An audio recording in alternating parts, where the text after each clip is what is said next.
WoW has given us some of the most breathtaking and iconic zones in gaming history, lush forests, snowy peaks, and mysterious lands packed with adventure. But not every zone quite hits the mark. Some have driven players up the wall with confusing layouts, frustrating mechanics, or just downright unpleasant vibes. And in today's video, we are exactly doing that. We are finding the worst of the worst, we are diving into 5 of the most hated zones in WoW history, those places that make you groan the second they pop up on your map. Of course, it's worth saying that players' opinion can differ, and while these zones have faced plenty of criticism, some players still manage to find aspects to love about them. So let me know in the end if any of your least favorites made the list. Alrighty, let's dive in! Let's start off with my personal least favorite zone, which is none other than Vashj'ir. Introduced in the Cataclysm expansion, Vashj'ir was Blizzard's first attempt at creating a fully underwater experience. This meant that instead of walking, players swam, introducing a 3D environment with vertical movement. While some appreciated its bold and unique design, many found it challenging to traverse and even more frustrating during combat. To somehow ease the burden of navigating such an expanding underwater world, players were given the Abyssal Seahorse mount, and that actually happened quite early in Vashj'ir's questline. This mount significantly increased underwater movement speed and was essential for getting around. But even with the Seahorse, the 3D navigation was still a pain. Yes, it was a lot faster now to get around, but that didn't take away the fact that it was still quite disorienting, especially in areas where quest objectives were scattered across different vertical layers with little clarity about where to go. And to make traveling even worse, Vashj'ir itself was quite massive, divided into 3 sub-zones. Kelpthar Forest was the starting area, vibrant with sunken ships and kelp forest. The Shimmering Expanse was a more open area featuring the ruins of Vashj'ir City and Horde and Alliance bases. And lastly, the Abyssal Depths, a darker, ominous zone home to the Great Underlying Canyon and the Abyssal Maw.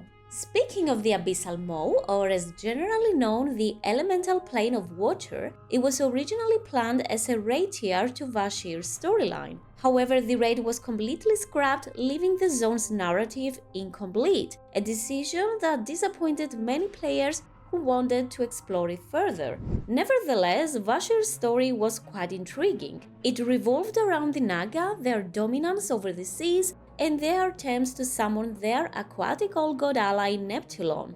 On the surface, it sounds pretty epic, but in execution, the frustration of navigating the zone often overshadowed the lore.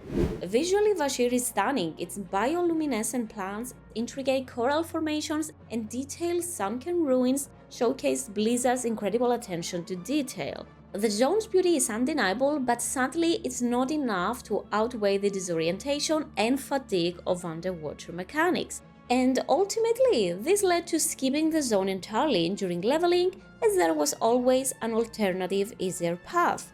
Like, seriously, tell me the last time you went there to actually level up. And like, even before Chromis time was invented.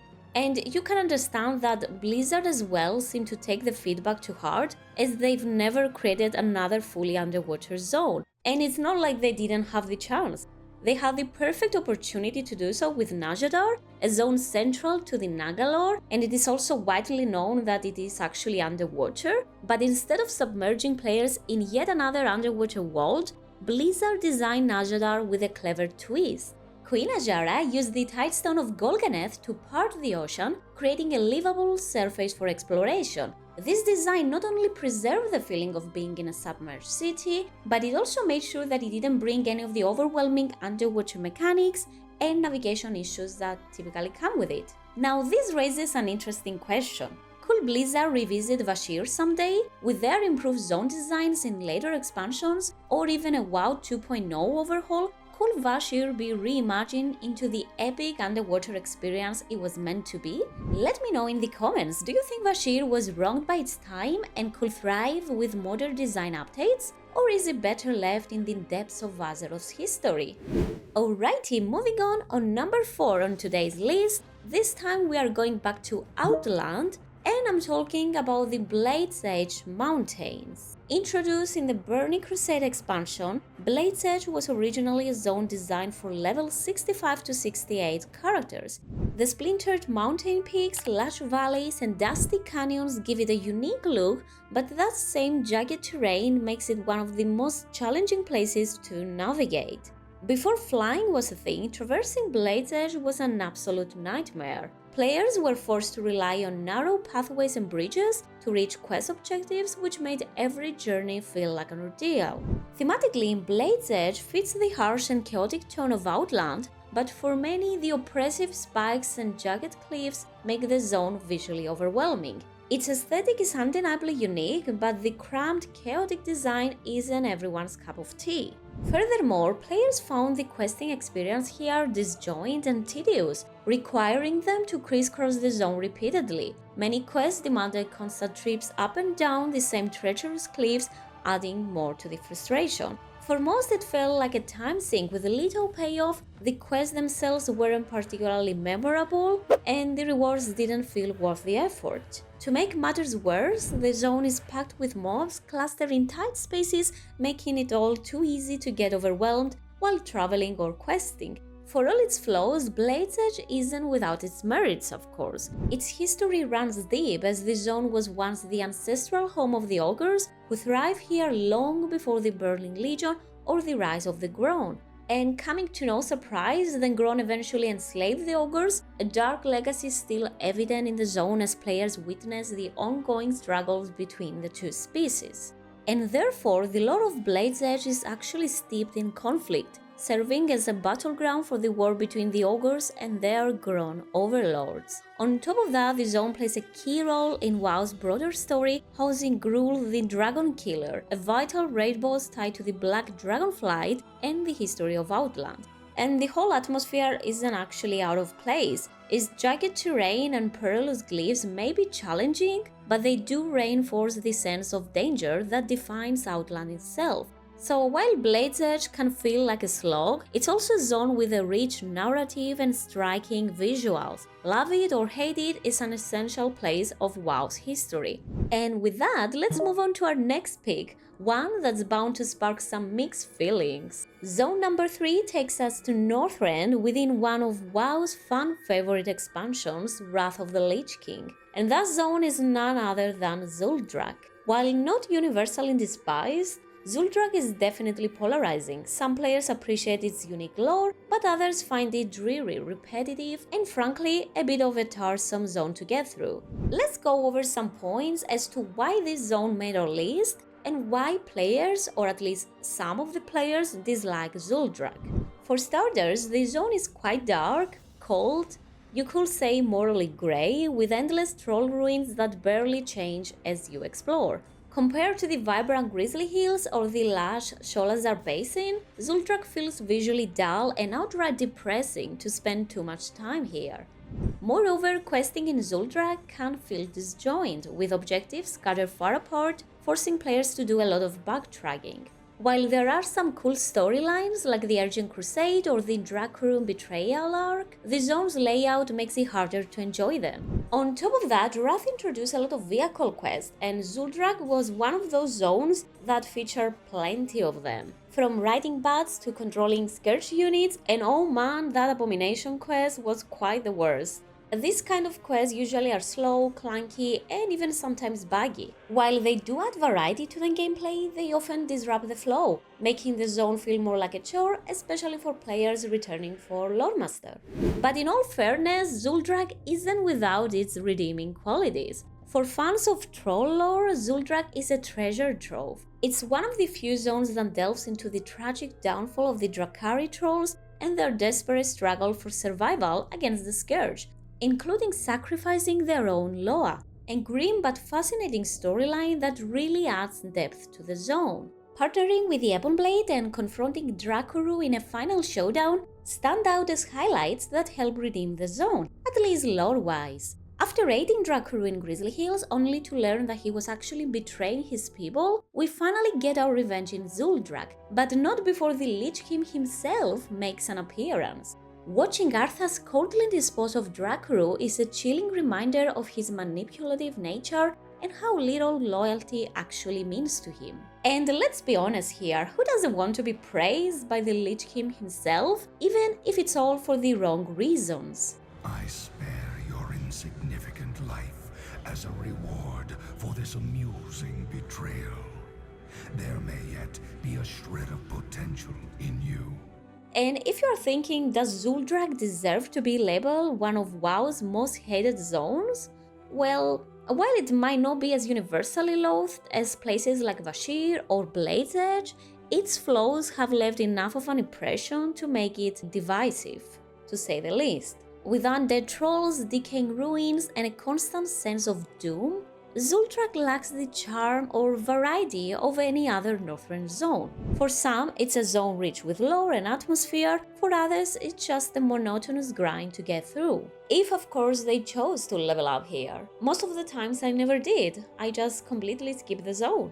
Climbing up the ladder, zone number 2 comes from one of the least loved expansions of all time, Warlords of Draenor. And you probably guessed it, I'm talking about Tanaan Jungle. While it wasn't necessarily bad in design, it left a lot to be desired for a major zone in an expansion, especially the final one. But let's break it down. Why did players dislike Tanaan Jungle so much?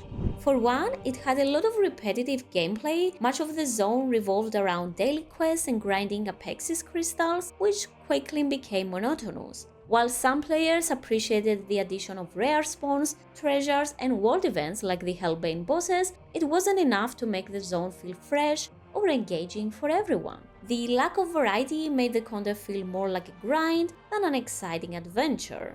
And we had our fair amount of grind in this game. While the zone kicked off with a strong Iron Horse storyline, its conclusion felt rushed and anticlimactic. Many players hoped for deeper lore development, but it didn't quite deliver. And let's not forget that Tanaan Jungle also introduced naval missions. That happened through the shipyard, a feature that didn't exactly win players over. These missions require you to build ships and send them on long, RNG-heavy journeys, often leading to failure if your fleet wasn't perfectly optimized. This added yet another layer of grind to an already repetitive system, making it one of the less enjoyable aspects of the zone. And to make things even worse, Tanaan Jungle arrived in patch 6.2 long after players had already grown frustrated with the content drought of Worlds of Draenor. And naturally, expectations for the zone were quite high, but it fell short of delivering on the scale players hoped for. In the end, it felt like too little, too late. While not as bad as Blade's Edge, the dense terrain and cluttered paths of Tanaan Jungle could make it a bit hard to navigate efficiently, especially before flying mounts were unlocked in patch 6.22. Initially, players were stuck with ground mounts, and certain areas felt cramped with enemy density, which could quickly become quite overwhelming. Luckily, flying did ease the pain, but the navigation issues still left a sour taste in the early days. I don't really want to say much about the atmosphere because, to be fair, it wasn't that bad. The dark, war-torn jungle setting fit the tone of the expansion and truly felt like a hostile, corrupted region. While Tanaan Jungle wasn't the complete disaster, it didn't live up to the expectations of being the grand finale zone for Worlds of Draenor. And, it was also in Worlds of Draenor, so that's, I guess, a big letdown. It obviously lacked the depth and variety needed to keep players engaged, and its grind-heavy systems quickly became one of the main points of criticism. And with that, we've come to number 1, but before we go ahead and see which one it is, don't forget to subscribe to my channel if you wanna see more of the content. It's completely free and it will really help me out. Alright, this zone is one of the most recent ones, coming from Shadowlands, a convoluted expansion as a whole, and I'm talking about none other than the Hellish Maw. The Maw has faced significant criticism, especially when it was current content, but let's break down a few points as to why the community puts this in the center of hate. First of all, its lack of ability to use mounts initially was a huge letdown. When the zone was first introduced in the launch of the expansion, players couldn't use mounts until later in 9.1, which made traveling really slow and quite frustrating. This limitation led to a lot of complaints, especially since the zone was designed with sprawling distances and very high mob density. At some point, after doing certain activities, you could unlock and use a handful of Shadehound mounts, but that was still a compromise, as players could ride only a select few mounts. However, since no one likes being told which mounts they can use, it still felt like a major downside. That, of course, was only the half of the picture. The other half is that with so many mobs and elites guarding the mall so heavily, it was fairly easy to die.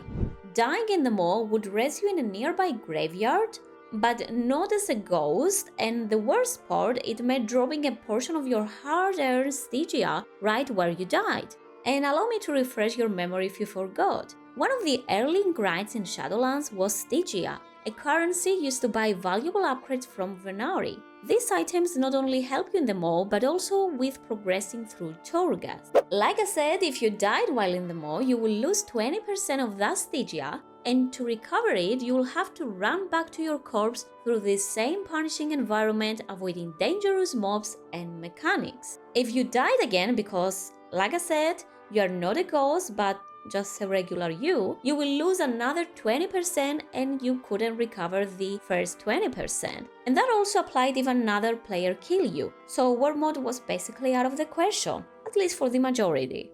And to be fair, this mechanic felt more at home in survival games, where losing resources adds tension and stakes, but in WoW, it felt completely out of space. This mechanic led players to be overly cautious, especially in harder areas of the mall, turning exploration and challenging content into, well, frustration and avoidance. And if you think we are done, you are so wrong. There was also the Eye of the Jailer, another reason players grew to dislike the zone so intensely. Players were restricted by a time-gated mechanic where prolonged activity in the zone would eventually draw the Eye of the Jailer's wrath. Staying in the mall and completing more and more activities would evoke bigger penalties for you, to the point that the zone will be pretty much unplayable and you were forced to leave. This obviously discouraged extended exploration or grinding and, well, made the zone feel quite punishing. Oh, you have 10 hours to play in the weekend? Well, too bad, the eye is upon you. Also, another annoying part is the high mob density. The zone had so many tough enemies and elites, and combined with the inability to mount, it made traversing the area and completing objectives a tedious task. And the activities in the mall wasn't that fun either. Grinding Stygia or saving souls were often criticized for being repetitive and uninteresting. Many players didn't see it as a fun gameplay, but rather as a chore. And speaking of chores, many players tied the mall to, well, Torghast. And understandably enough, because the mall was the primary way to access Torghast, yet another controversial feature which added more to the zone's negative reputation. It makes sense that people who didn't really enjoy Torghast wouldn't necessarily like the mall, and vice versa. But even if you weren't bothered by that, the mall still had a gloomy, oppressive, morally grey atmosphere. While intentional, it turned off many players who found it visually dull and depressing to spend time in. In its own defense, the mall is where the worst souls are sent, essentially WoW's version of hell, so it's fair that it will feel as punishing as it does. The oppressive atmosphere, high mob density, and difficulty were all part of what made the zone feel like a true torment. What I'm trying to say is that it made sense thematically, but for many players that made the experience more frustrating than fun. Over the course of the expansion, Blizzard addressed some of the criticisms, such as allowing players to use all mounts in the mall, and with that you could also disable the Eye of the Jailer mechanic once and for all. But despite these improvements, many players will still remember the zone for its initial flaws. And that pretty much wraps up my list of the top 5 most hated zones in WoW based on my personal experience and through scouring the internet. Do you agree with me? If not, let me know which zones you will rank as the most hated and why. And don't forget to let me know which one is your least favorite zone. I'm always reading your comments, and honestly, it's really fun to talk about WoW with you. As always, thank you so much for sticking around until the end. You guys are the best, and make sure to drop a like if you have enjoyed this video. Don't forget to subscribe for more WoW coverage and hit the bell to stay up to date. Good luck with whatever you're doing, and I'll see you all in the next one. Bye!